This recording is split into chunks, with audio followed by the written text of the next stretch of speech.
இந்த பழைய கார்னு யாரும் சொல்ல மாட்டாங்க, அந்தளவுக்கு ஸ்மூத்தாக தான் சொல்லுவேன். இப்போ நீங்கள் எவ்வளோ ஸ்பீடில் போய் நினச்சிருப்பீங்க, இப்போ பார்த்தீங்கன்னா கரெக்டாக ஒரு 100 டச் ஆக போகுது. சரிதான் தெரியல, பாருங்க 100 டச் ஆக போகுது.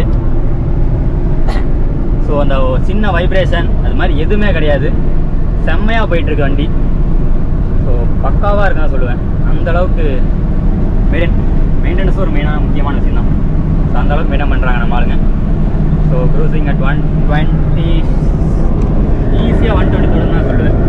ஸோ அந்தளவுக்கு செம்ம ஈஸியாக. ஸோ 120 பார்த்தாலும் ஒரு சப்ப விஷயமாக போயிடுச்சு இந்த காருக்கு. செம்ம ஈஸியாக 120 தொடுது. அண்ட் பிரேக்கிங் அதே மாதிரி தான் பக்காவாக இருக்குது, செம்ம பிரேக்கிங்காகவும் இருக்குது. அந்த விண்டேஜ்னாலும் அந்தளவு தாங்க, அந்த காலத்து காருனா இப்படி தான் இருக்கும், அதே மாதிரி தான் கொடுத்துருக்காங்க.